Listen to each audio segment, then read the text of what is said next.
Ayan. There you go. Magandang hapon sa inyong lahat. So, kumusta ang inyong naging araw sa araw na ito? Handa na ba kayo sa ating pag-aaral sa ESP? Handa na? Sabihin nga, i-thumbs up nga ang kamay kung handa na sa pag-aaral sa ESP. Ayan. So, sa kabila ng lahat, tayo ay nasa panahon ng pandemya. Nakatapos tayo ng isang quarter at ngayon ay pumasok na nga tayo sa pangalawang quarter ng ating pag-aaral. At kung naaalala niyo nung nakaraan, sige nga, may I-ask you, ano ang pinaka-natatandaan ninyong pinag-aralan natin kahit isa lang? Kahit i-hashtag nyo lang yung word, may salita lang kayong sasabihin. Ano yung salita na yon na naaalala ninyo na ating natalakay sa nakaraang aralin sa ESP? Diana? Ang pagiging matapat. Pagiging matapat. Tama. Ayan, bigyan natin ng isang palakpak. Si Diana, ayan, kahit hindi ko naririnig ang inyong palakpakan. Next, sino pa ang nais magbahagi? Amer. Hashtag maging mapanuri. Mapanuri. Yan, very good. Hashtag matapat, hashtag mapanuri. Ayan, ang tanong, sa nakalipas ng mga buwan, mga linggo o mga araw, naging mapanuri ba ang bawat isa? Yan, sige nga, magbigay tayo ng halimbawa. Paano na ipakita ang pagiging mapanuri sa mga nakaraang linggo o mga nakaraang araw? Yan, anyone? Paano ka naging mapanuri? Mapagmatsyag? O mapangahas? Ay, hindi. Hindi kasama yung mapangahas. Mapanuri lang o mapagmatsyag? Or, sige, paano ka naging mapanuri? Paano na ipakita? Sino pumunta sa mall? Meron? Taas nga ang kamay na pumunta sa mall. Kasi bawal, di ba? Pero may nakakalusot. May nakita ko, kasi pumunta ako ng isang beses. May nakakalusot. Okay. Sino may binili para sa sarili? Taas ang kamay. Ayan. Man. So, syempre, may natanggap kayong pera, so ibibili ninyo. Ngayon, ang tanong, yung bang binili ninyo ay inisip ninyo, magagamit ko kaya ito? Nagagamit nyo ba yung inyong binili? Yes. Isa yun sa pagiging mapanuri. Alamin natin, ito ba talaga ay kailangan ko? Ito ba ay makakatulong sa akin? O ito ba ay sobrang mahal? Pero kung sobrang mahal naman at matibay, pwede rin naman. So, isa yun sa pagiging mapanuri, i-consider mo din yun. Pero kung sobrang mahal at hindi mo naman kailangan, so kailangan mo munang pag-isipan kung bibili mo ito. Tama? Okay, now, meron tayong hashtag matapat, hashtag mapanuri, ano pa? Isa na lang, kahit isa na lang. Yes, Rosena. Pagpapahayag ng katotohanan. Yeah, very good. Pagpapahayag ng katotohanan. So I'm glad na naalala yung, kahit yung tatlo na yon lang na nabanggit ninyo, class, ang maalala sa atin, okay na yon. Bakit? Mahalaga ang pagpapahayag ng katotohanan. Alam nyo yon. Alam nyo na ang balita, maraming pwedeng gawin. Pwedeng maraming tao ang magbigay ng opinyon at pwedeng opinyon pa lang yung sinasabi niya, pinaniniwalaan na ng lahat. So katulad halimbawa, alam ko naman aware kayo sa mga balita sa TV. Tama? Aware ba kayo? Aware ba kayo na may bago tayong variant ng virus na nag-exist na sa ibang bansa? Yan. So aware ang lahat. So nakikita ko, nagta-thumbs up. So pag nag-agree kayo, pwede yung itaas yung kamay, i-thumbs up para, okay?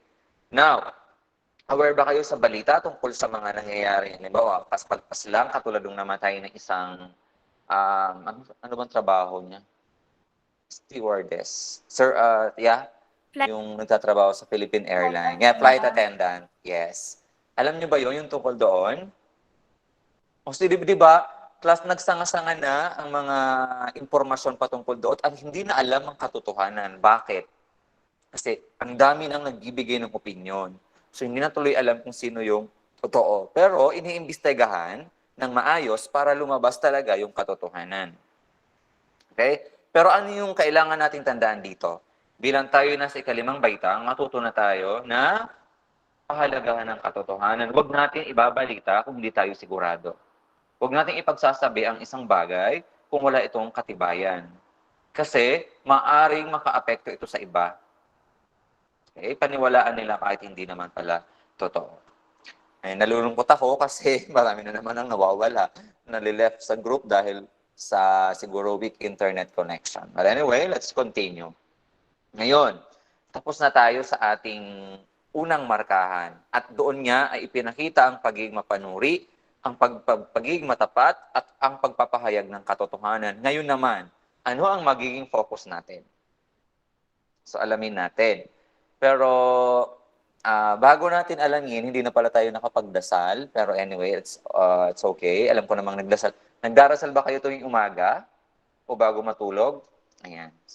So yun na yung dasal natin para sa ating pag-aaral ngayon. So, isasama niyo siyempre yung pag-aaral ninyo sa inyong pagdarasal.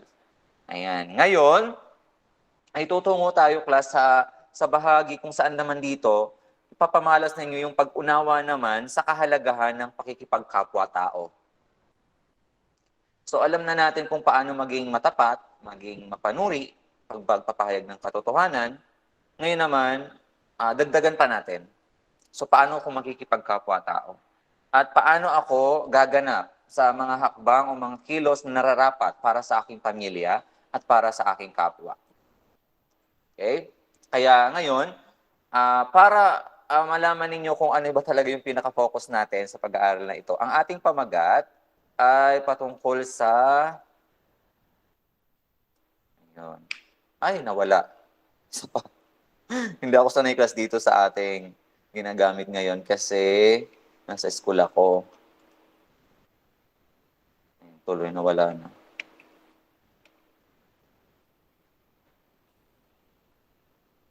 Ayun. So, ito po.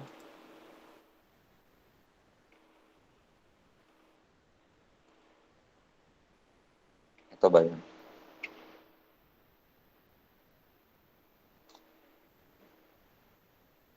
Saan na?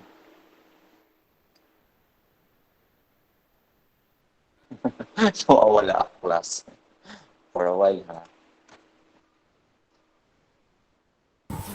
Sir, Hmm.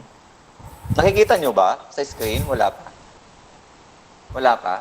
Lumalabas? opo. Wala pa.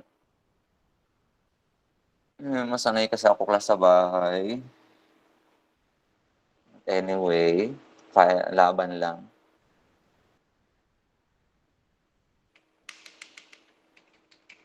Sir, Yan. ay, Yes. hindi po kayo naglalako sa screen ko. Hindi ba? Oo, pero ako, class, hindi sumusunod sa command ko yung aking ginagamit na desktop. Okay na nga, sige na nga, hindi ko na nga siya i-slide. Okay na to. Ayan. Nasira tuloy yung aking proseso ng pag-present dahil sa hindi magandang... Ayan na yung pamagat natin. I hope nakikita nyo na, class. Yan. So, that is pagbibigay ng tulong sa nangangailangan. Ayan. Ito yung ating pinaka-focus. When it comes to pakikipagkapwa-tao, unahin natin yung pagbibigay tulong sa nangangailangan. Okay? Paano? Baka sabihin nyo na naman, sir, napaka-broad na naman ang ating topic, usapan. Paano kayo makakapagbigay ng tulong? Okay? Para simulan yung pagtalakay dito, ang alamin muna natin, bakit tayo tumutulong? Anong nagaganap? So, alamin muna natin yung mga nagaganap na kalamidad sa Pilipinas. Okay? So, sige nga. Itatanungin ko ang bawat isa and then sasabihin nyo sa akin ang mga nagaganap na kalamidad sa ating bansa.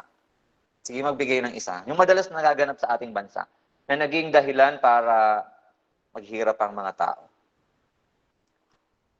Wait lang, ha. Sir, mahina po connection ko. Okay. Mia, magbigay ng isang kalamidad na nagaganap sa ating bansa. Bagyo. Ayan. Ayan, actually, nung nakaraan, naranasan natin yun, marami tayong walang klase dahil doon. Okay? Yes, Aki po? Landslide. Yes, naganap din yung mga landslide. Different places, most especially doon sa mga lugar na may matataas na na lupain o bundok or bulubundukin o mga yung may matataas na lupa? Yes, Jester. Baha. Yes. Kahit nga ulan lang, walang bagyo, may pagbaha. Correct. Aliyah? Lindol po. Correct. Meron ding lindol na naganap noong ito lang, parang hindi pa nagtatagal. Tama ang inyong mga nabanggit. Ano pa? Yes, Bella? Volcanic eruption. Yes. Uy, malapit na class mag-isang taon. Di ba? Simula nung nagkaroon ng volcanic eruption. If I am not mistaken, that is January 12. Yan. Tama. Ano pa? Maliban dun sa mga nabanggit ng inyong mga klase. Aimer? Meron pa ba? Sunog po. Yan. Sunog. Ilang sunog din yung naganap nitong mga nakaraang buwan. Now, dun sa mga nabanggit ninyo, tama naman lahat. I'm glad that aware kayo na yun ay mga nagaganap sa ating bansa. Yan. So, ito yon. Yon. So yan, nagaganap yan. Madalas kasi maraming kabahayan sa ating bansa na tabi-tabi. Okay, hindi natin may iwasan. Ito pa, yung sinasabi niyong bagyo, yes. Okay? So, tingnan nyo naman yan. Ganun kasi ang nangyari sa bahay nila. Talaga, yun, as in literal, kung anong nakikita niyo sa larawan, ayan yung naganap. Nasira yung mga tahanan, binaha ang mga gamit, yung tulugan nila, kama, ay maputik, so wala silang maayos na matulugan. At bilang tayo yung mga mag-aaral, saan tayo papasok dito? Bilang tayo nga ay natututo ng pakikipagkapwa tayo at pinapahalaga natin ang ating kapwa. So kailangan nating maging mga leaders. Kayo yun. Kailangan maging mga pinuno kayo na matuto kayong mamuno sa isang grupo o samahan upang makapagbigay ng tulong. Okay? So dapat dito sa pag-aaral natin, somehow matutulungan tayo na sa pakikipagkapwa-tao, nag-iisip tayo ng kahit maliit na paraan, hindi naman kasi ibig sabihin gagawin din natin yung ginagawa ng iba na ginagawa talaga nila, pumupunta sa lugar, nagbibigay ng relief, goods, at madami pang mga fundraising activity. Huwag muna kayo dun sa pinakamalaking bahagi. Isipin natin yung pwede nating magawa bilang nasa ikalimang baitang pa lang naman tayo. At paano kayo mamumuno para matulungan sila. Okay? Now, ayan. Bakit? Ito yung purpose natin dito. Babangon tayo, susulong tayo. So, kaya nagtutulungan ng mga Pilipino para saan? Yes, tama kayo. Para makabangon at sumulong na despite sa nararanasan nating mga kalamidad, ay magpatuloy pa rin ang buhay. Kasi ang bansa natin, hindi natin maipagkakaila na nasaan siya. Nasa lugar na talagang may mga bagyo, kasi nga malapit tayo sa Pacific Ocean. May mga lindol, kasi nasa Pacific Ring of Fire tayo. Okay? May mga sunog dahil tabi-tabi yung mga bahay. May mga landslide dahil maraming nakatira sa malapit sa bundok. At may volcanic eruption dahil may mga bulkan. Diba? So hindi na natin may iba kakailan na talagang tayo ay daanan ng mga kalamidad. Ang kailangan natin pag-usapan ngayon, paano tayo magtutulungan bilang isang bansa. At dito natin yon tatalakayin. Okay pa ba class ang signal ko? Kasi I'm not sure kasi class kasi nasa school ako. Minsan kasi sa school, ay hindi maganda ang connection. Sa bahay, sigurado ako na maayos kasi bago ako mag-start, ay saka lang ako naglo-load para hindi siya mapupul. Okay, next. Yan si Juan. Ngayon si Juan ay meron siyang task na nakatalaga sa kanya.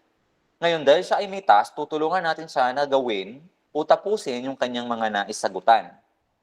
So maaari nyo ba akong tulungan upang si Juan ay matapos niyang sagutan ang mga dapat niyang sagutan. At, matapos niya ang mga dalangan niyang gawin. Ayan. Si Juan ay nagre-represent sa isang batang Pilipino. So parang kayo din siya. Ayan. So ngayon, paano natin sa tutulungan? Sa bawat nais niyang gawin o sagutan, tutulungan natin siyang magbigay ng ilang sagot. Naunawaan, isusulat natin yun sa slide. Kahit ako na lang yung magta-type plus, kayo yung magbibigay. Naunawaan? Sige, simulan natin. Ayan. So, ito yung, ang aalamin kasi class ni Juan is yung mga hakbang sa paghahanda para sa kalamidad. Magbibigay ng mga hakbang na maaari nating gawin sa oras ng kalamidad. At paano tayo makakatulong sa iba? Dito nga papasok yung pagiging pinuno ninyo, okay? Para makapag-isip ng paraan na paano makakatulong sa iba. Kaya ang tanong dito sa dulo, handa ka bang maging pinuno? Handa ba kayo? Sige nga, mag-thumbs up kung handa na maging pinuno. Yes. Lalo kayo, class, nasa kalimang baitang kayo, pwede na kayong mag-lead. Okay? Maging pinuno ng isang pag-oorganisa ng isang plano para makatulong. Pero sabi ko nga, hindi kailangan yung malaking bagay agad o malaking step. Pwedeng little step muna.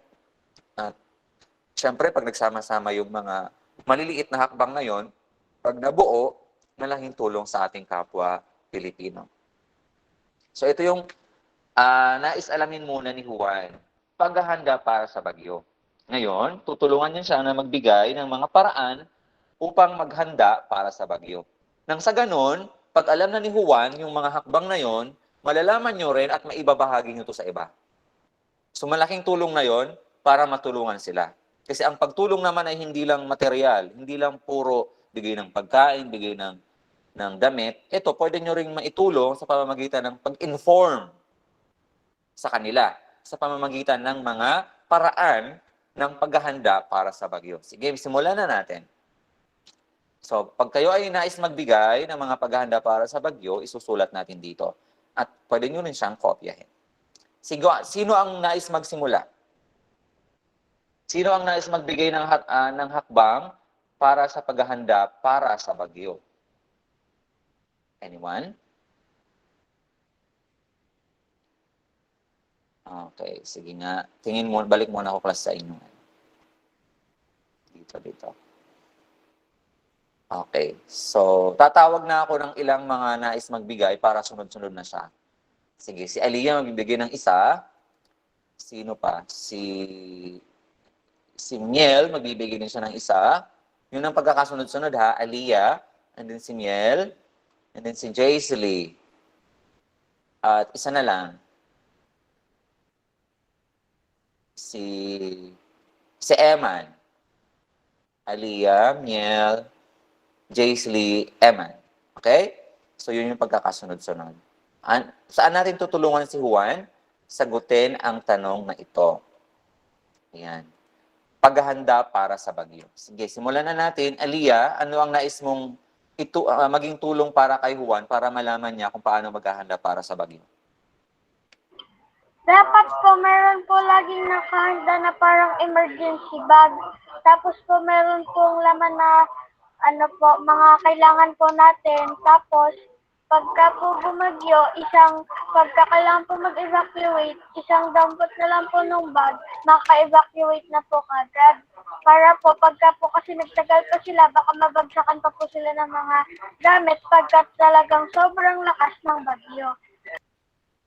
Very good. Ngayon natin ang palakpa, naging sagot ni Aliyah. Kasi maghanda.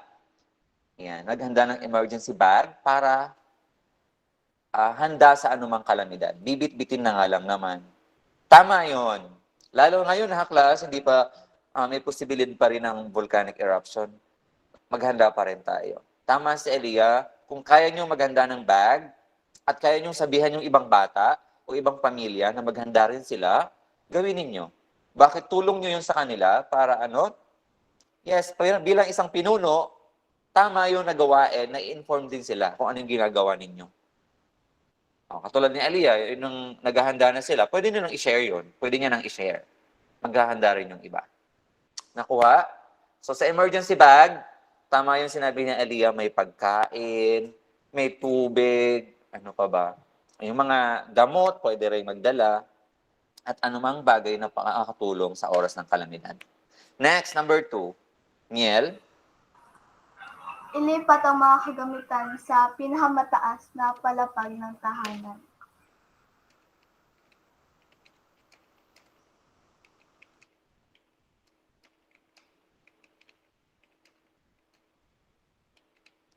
Yan. Correct. Tama. Magaling. Bakit? Ayan. Yun yung hindi nagawa ng ilan. Nung mga nakatira dun sa mga bahaing lugar, hindi nila nailipat agad. Kaya, anong nangyari? Yes. Nagputik yung mga gamit nila kasi nasa baba lahat, binaha. Pero kung alerto tayo, ilipat agad, hindi pa man nagaganap, maigi na yung handa lagi. Okay? Bahagi. So, bakit pa naman mali ang aking type? Bahagi ng tahanan. Tama. Okay, magaling. Bigyan natin ng palakpakan ang naging mga sagot ng inyong kaklase. Next. Si Jaislyn na. Alamin kung saan ang evacuation center upang ma-inform ang mga kakilala na malapit sa inyo. Very good. So, isa yung paraan ng pagiging pinuno. Diba? Hindi naman kailangan bigay agad ng gamit, bigay ng pera. Hindi ganun plus ang ibig sabihin ng pagtulong, ha? Yung pag-inform pa lang. Okay? Alamin ang malapit na evacuation center.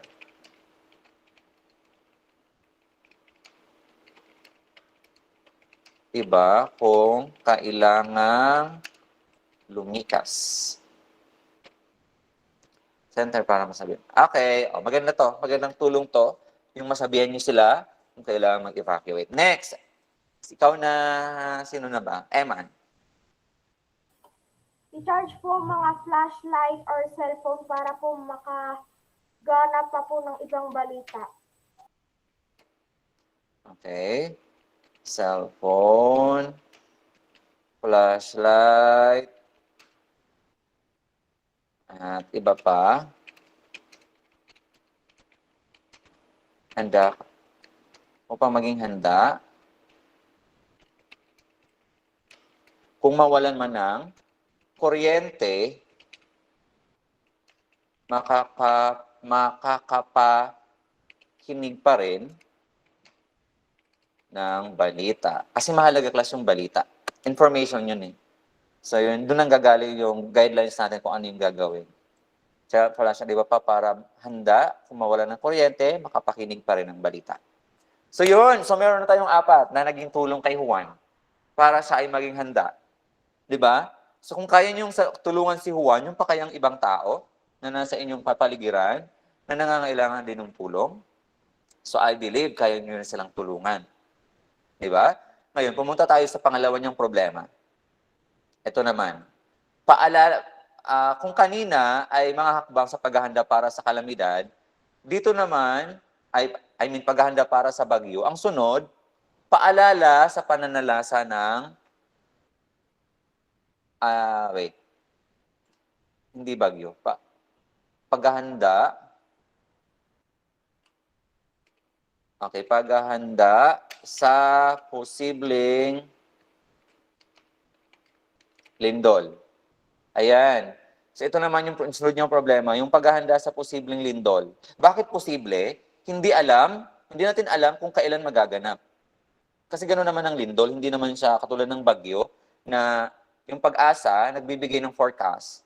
Hindi pa dumadating, alam na natin na possible, tamaan yung lugar natin. Pero yung lindol, anytime, can happen. O pwede mag-strike anytime. Kung gumalaw yung lupa, hindi agad na-detect ng alin. Okay. Sino ba ang nag-aano about sa earthquake? Sino? Bella. Pag-asa sa typhoon, di ba? O, sino sa earthquake? Hindi ko po alam, sir. Akala ko po yung pagbibigay ng hakbang. Pero po, geologist po yun. Mercy, no? Para ang nagbibigay ng babala tungkol sa earthquake. Volks po. Ayan. So, yes, pwede yung ahensya na yun na magbigay ng babala sa atin. Okay? So, may pag-asa para sa typhoon. So, dito naman, alamin natin yung mga, kaya lang, hindi agad nila class na ibibigay kung magaganap nga ba siya. Kaya tulungan natin si Juan na maging maging handa sa posibleng lindol. So, sige nga, ano yung pwedeng gawin ni Juan? Sige, sino pwede tumulong? Sige, si Hana, na ang unang sasagot, susundan ni sige, magtaas ng kamay kung nais makibahagi dito. Nasusundan ni Jester. Sino nga una kong natawag?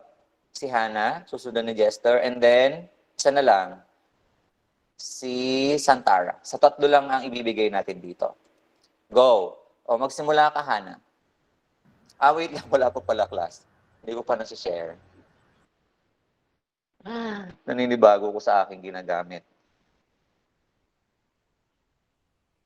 Okay. O, sige, simulan na natin. Tulungan natin si Juan na maghanda sa posibleng lindol. Go, Hana. Alamin o ituro sa mga kamiyembro ng pamilya kung paano gawin ang duck cover and hold. Yes.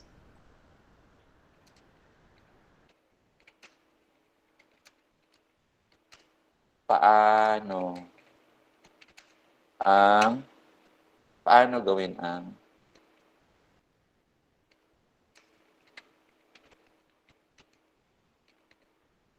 yan. Okay, naalala nyo nung tayo nasa face-to-face setup?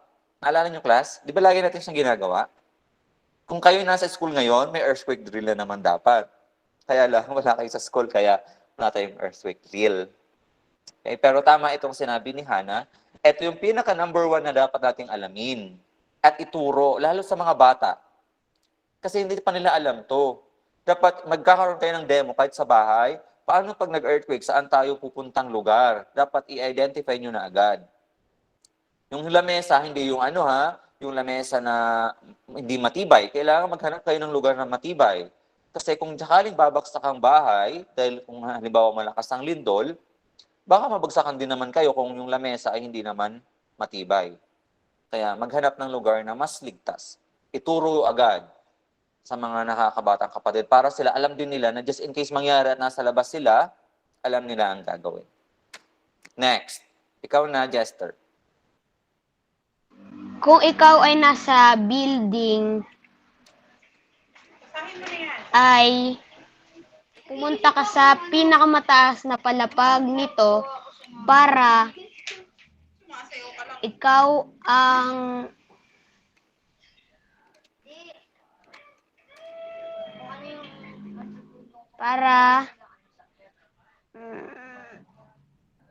ma-rescue ka agad. Kakaagad.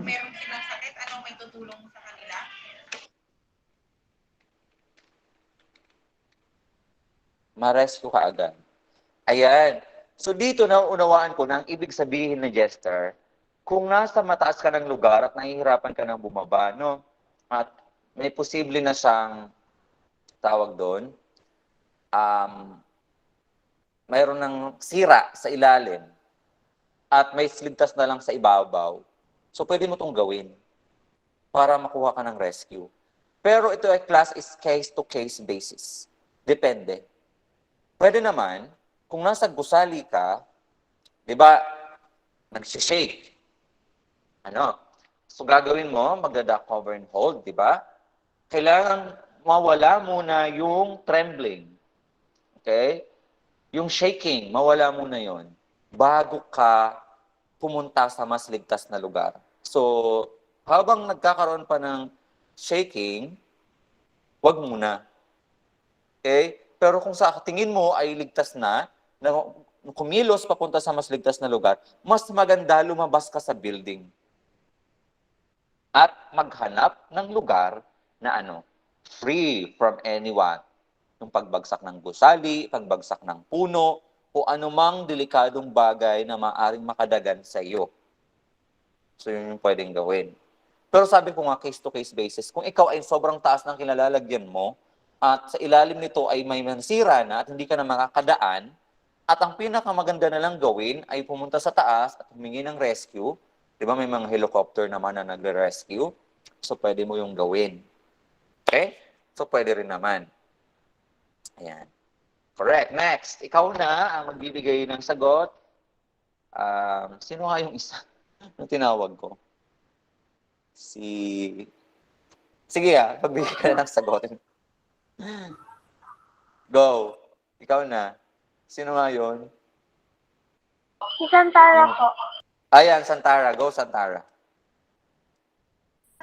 Pumunta sa isang open space na lugar at pagkatapos ng lindol, pumunta ka agad sa evacuation center. Yan. Pumunta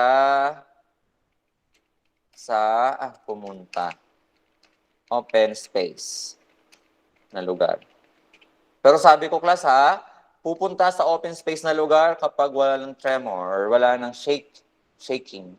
Kailangan alam mo na hindi na gumagalaw ang lupa. Huwag mo nang kikilos hanggat gumagalaw ang lupa kasi baka ma-autobalance ka, mabagok pa yung ulo mo. Okay? Kailangang pakiramdaman mo muna na wala ng movement. Kasi ang earthquake naman hindi tuloy-tuloy yung paggalaw. Yun naman yung natatapos. Kaya lang meron siyang mga aftershock.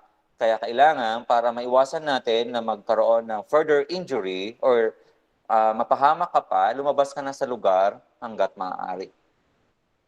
Pumunta na sa open space. Okay?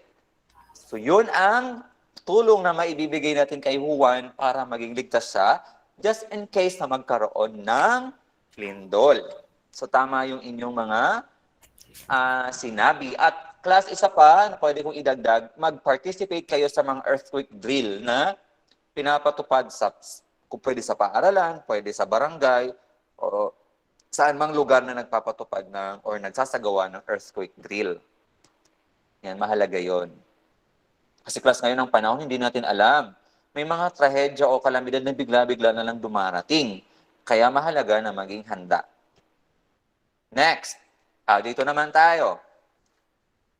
Tulungan natin si Juan ngayon na dapat gawin niya sa oras ng sunog. Take note, oras ng sunog. Nangyayari na siya. So hindi pa lang paano nagkaroon, paano kung magkakaroon. So dito, nangyayari na. So ano yung pwede natin gawin? Pwede natin maitulong kay Juan para siya ay magkaroon ng guidance para malaman niya ang gagawin kapag may sunog. Sige, tatawag ako ng 3. So ang una, taas ang kamay para makapagbigay. Hindi ko na muna tatawagin yung mga nakapagbigay na. Sige, Rosena ang unang magbibigay ng dapat gawin. And then si Aimer ang pangalawa. At pangatlo ay hindi ko nakikita ba? Okay. Ang pangatlo ay si hindi, natawag ko na si Alia. Si Dana. Okay? So, ulitin natin si Rosena, followed by Aimer, and then si Dana. Okay? Apunta tayo doon sa ating slide.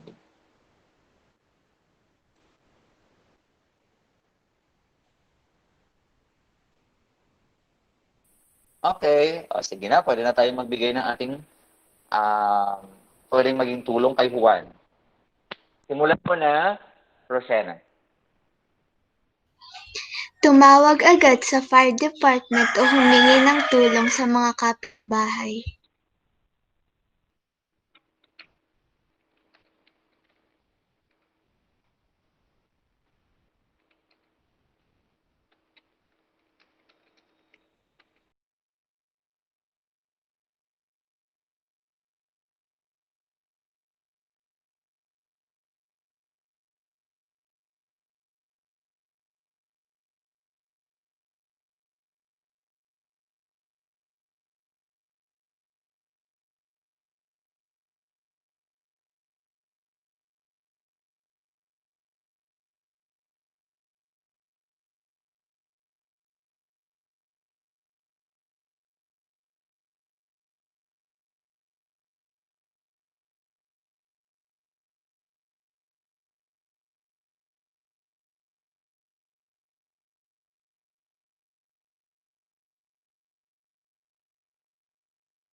Ayan.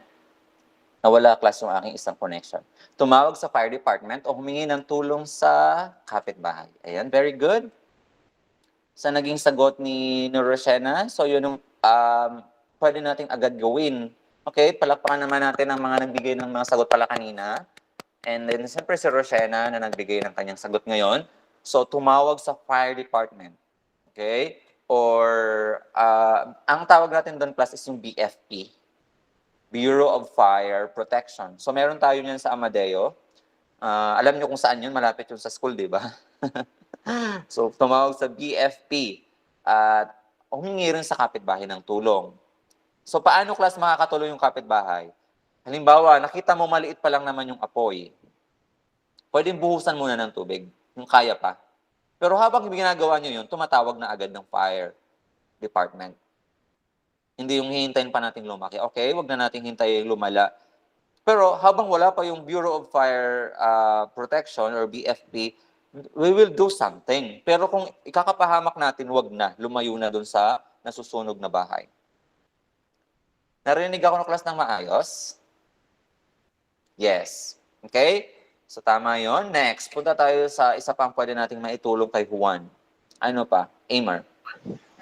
Kung malaki na ang usok, takpan ang ilong upang hindi makalanghap ng masasamang usok. Okay, very good.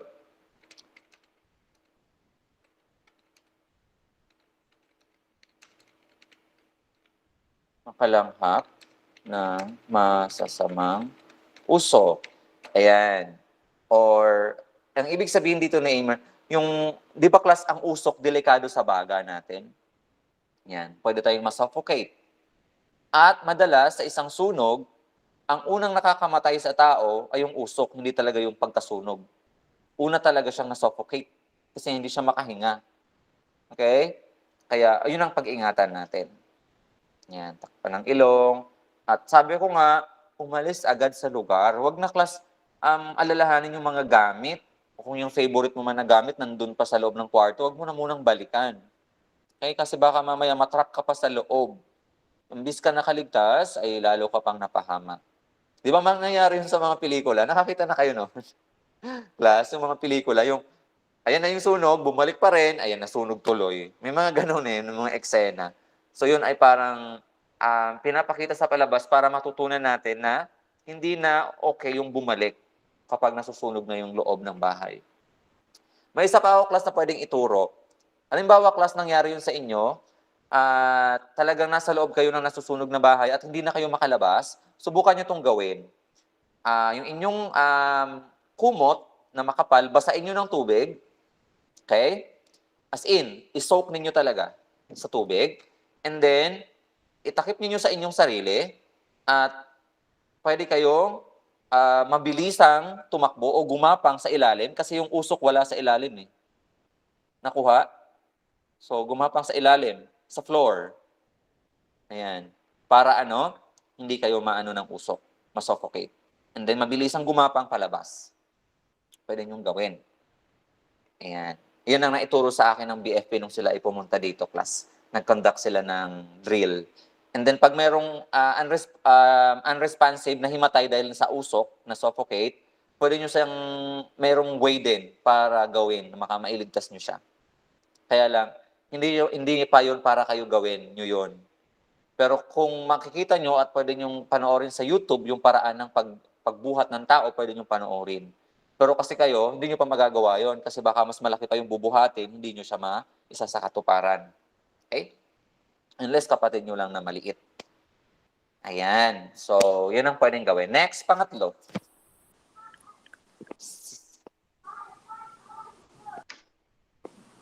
Kung nasusunog na ang bahay, lumabas agad at huwag nang magsalba ng gamit sa loob ng bahay. Correct. O, ayan. Ito, maiging sinabi to ni Dana para mas maisulat nyo talaga sa class. Kasi mahalaga to. Na agad at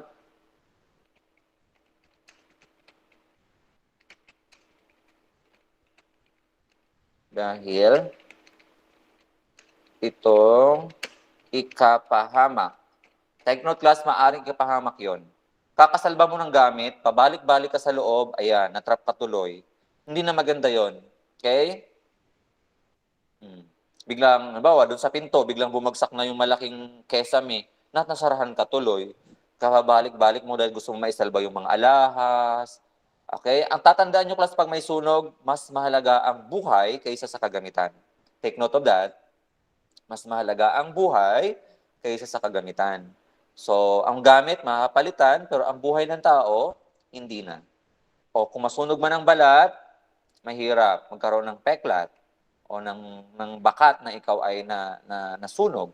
Pero ang gamit, pwede pang makabili. Okay? Take note of that. Huwag nang panghihinayangan kung ito naman ay ikapahamak ng bawat isa. Ayan. So tapos na nating tulungan si Juan at natutuwa si Juan na meron na siyang mga hakbang na dapat niyang gawin just in case naganap nga ang lindol, ang bagyo at ang sunog. Ngayon, ang susunod, alam kong pamilyar kayo dito dahil ito ay nagaganap sa ating bansa ngayon. So tutulungan natin si Juan na alamin ang mga dapat gawin sa panahon ng pandemya. Sige nga, tingnan ko kung familiar, kung talagang kayo ay nakikinig ng balita at talagang ini-equip ang inyong sarili ng mga tamang impormasyon upang maging ligtas sa panahon ng pandemya kasi napakahalaga nito. Si Carl unang magbibigay ng sagot, susundan ni Kia, okay, and then, sino ba hindi ko natutawag? Susundan ni Percy. So tatlo, bibigay si Carl, si Kia, and si Percy. Okay, simulan na natin ang pagbibigay ng mga paraan upang mga dapat gawin sa panahon ng pandemya. Sige, simulan mo, Carl. Sumunod sa mga protocols o panuto ng DOH. Protocols.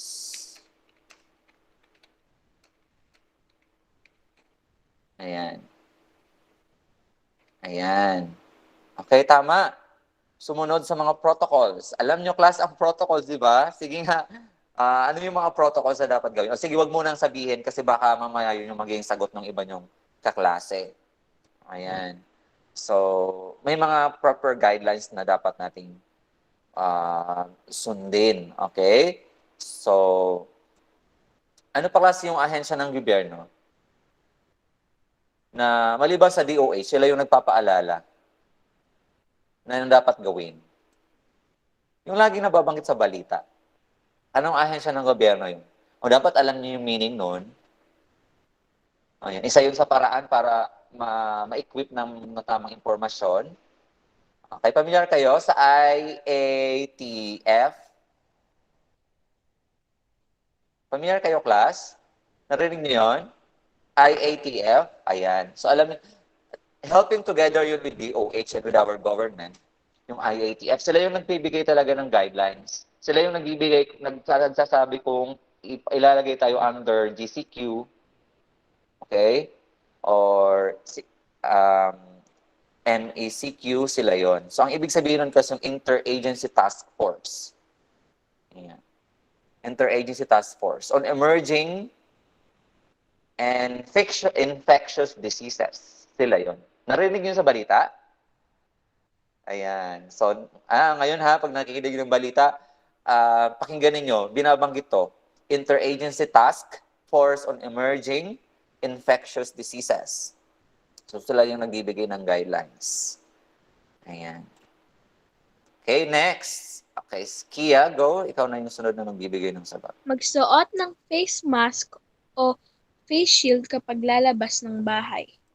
Very good. So, actually, kaya hindi ko muna yung pinabigay kanina, yung sinasabi ni Carl na panuto ng DOH or ng IATF. Kasi nga, maaaring maibigay siya as sagot. Okay? Okay. Or, ibig sabihin palagi ang magsuot ng face mask. At, it is a must na talaga pag lalabas class, ha? Kailangan na talaga itong sundin. Yan. Okay? Take note of that. Palagi ang magsuot ng face at face shield kapag lalabas ng bahay. Next. Kung ikaw ay may nararamdaman na sintomas ng COVID-19 ay magstay o mag-quarantine sa iyong kwarto o iyong bahay ng 14 days. Yes, very good. Ang galing naman nung anong yan ni naibigay. Ang gagaling nang naibibigay niyo yung sagot class kasi sobrang marami na talaga kayong at least nalalaman patungkol sa mga dapat gawin. Kung may nararamdamang sintomas, okay, home quarantine. Okay? Pag may sintomas, kahit sa inyong bahay, sabihin niyo wag nang lumabas ng bahay. Kung may nilalagnat sa inyong tahanan, mayroong sinisipon or inuubo, wag nang hayaang lumabas-labas. Okay? Home quarantine sa loob ng 14 days. Hanggang sa gumaling, pagalingin. Okay? Pwede pa tayo magdagdag. Pwede pa tayo class magdagdag dito. Sino pa yung nais magbigay ng sagot? Dalawa pa. Dalawa pa, yung pwede nating maidagdag. Okay, Sophia. Sophia at saka si Toby. Si Sophia muna. Go, Sophia. Ano pa yung pwede nating idagdag? Huwag lumabas ng bahay o ang mga lalabas lamang ng bahay ay iisa lamang para bumili ng pang-stock ng pagkain. Yes. Or, ang ibig sabihin dito ni Sophia is, iwasang lumabas ng bahay kung hindi naman kailangan.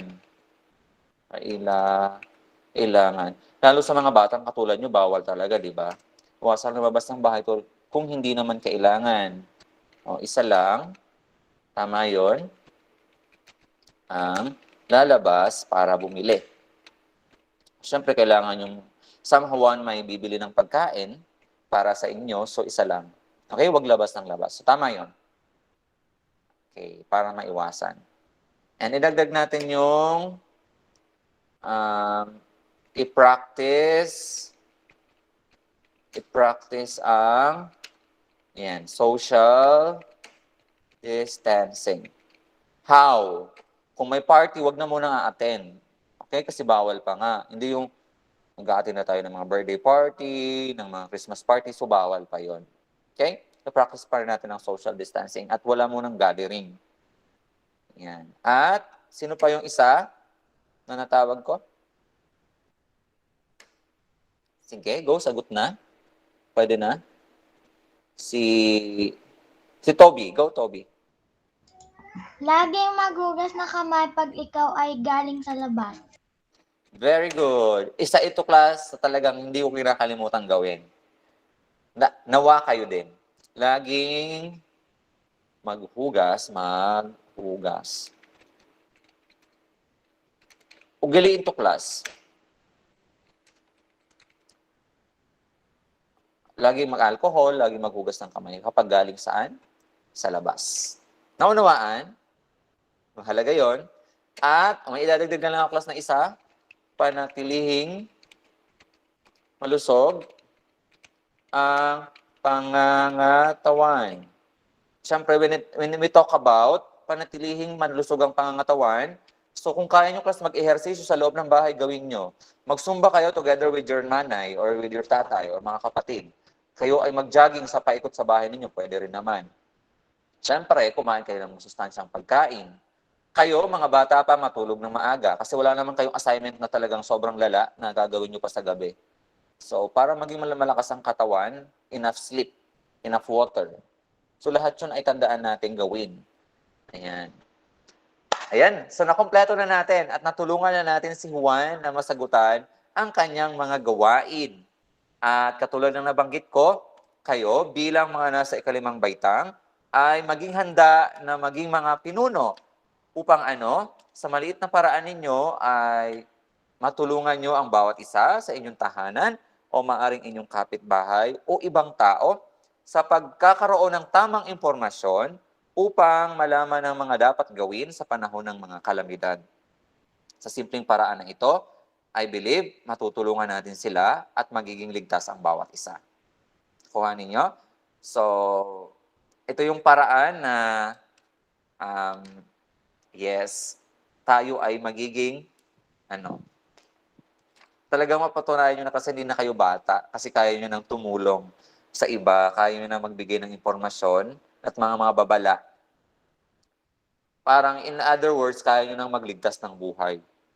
Pero bago kayo magligtas ng buhay ng iba, unahin muna nating iligtas ang ating buhay sa pamamagitan ng pagsunod ng mga tamang batas o protocols na pinapatupad ng DOH, ng IATF patungkol sa pandemya, at yung mga nabanggit ninyo patungkol sa mga bagyo, lindol, at even volcanic eruption plus. Dapat somehow alam din natin yung mga dapat nating gawin. Ayan. So yan, I hope na-copy nyo rin class or naisulat nyo yung mga task na yun kasi yun din yung ilalagay ninyo sa mga sasagutan yung exam.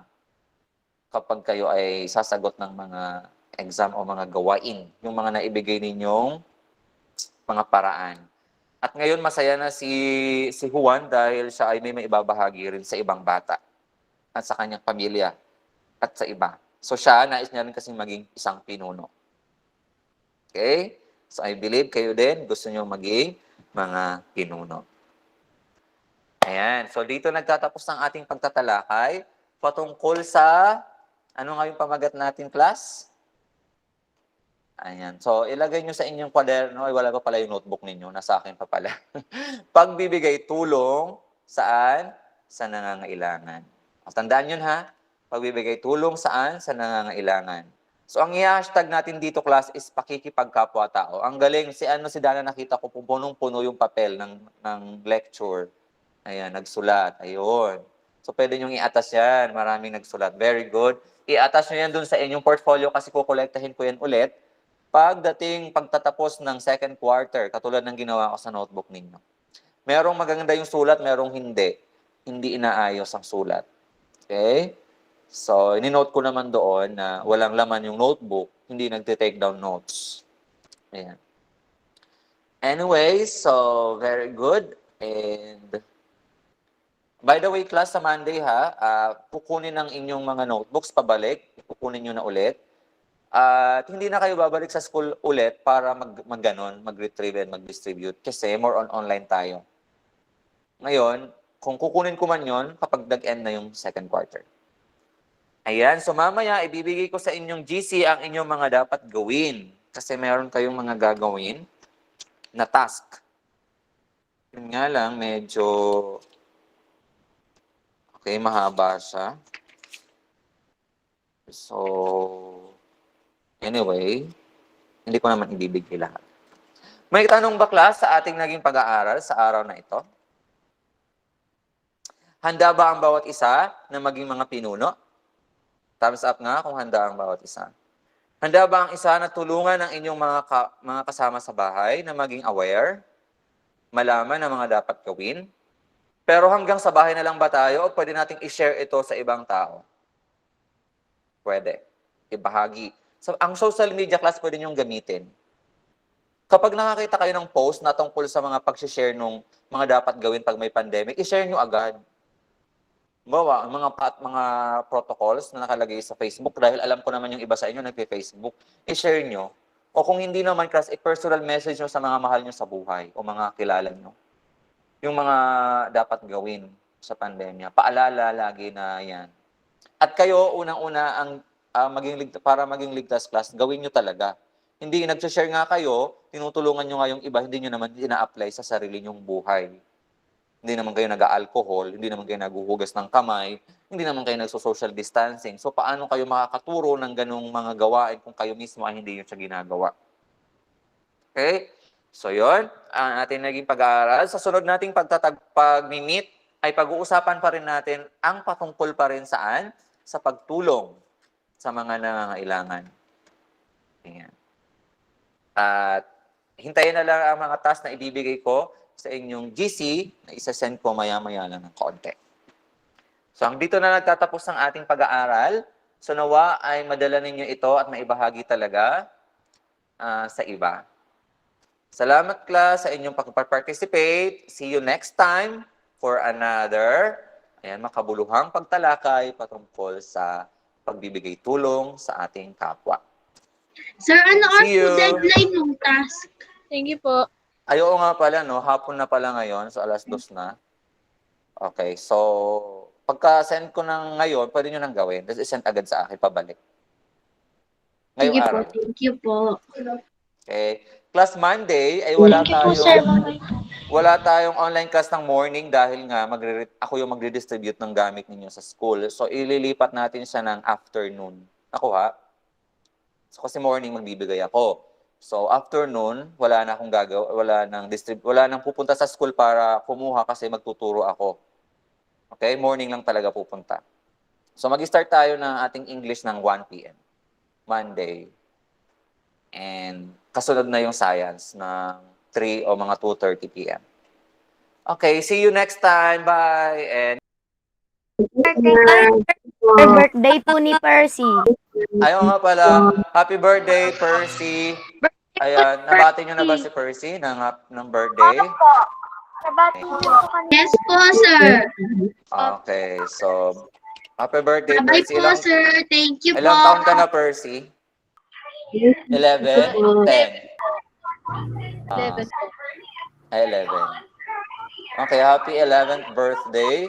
At dahil dyan, ay ito para sa'yo.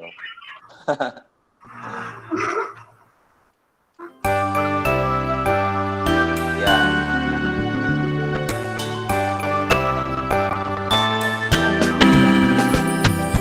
Happy birthday to you. Happy birthday to you. Happy birthday to dear one. Happy birthday to you. From good friends and true. From old friends and new. May good luck go with you and happiness too. Yan. So happy birthday. You may have a very happiness today kasi it's your day. Ay, wala na si Percy. Ayan pa. Dito po po. Thank you po. Akala ko wala na si Percy. Sayang yung effort ko kung wala na.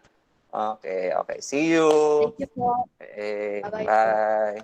Thank you, sir. Thank you po. Thank you po. Bye-bye po. Bye. Ay, ito pala yung camera ko.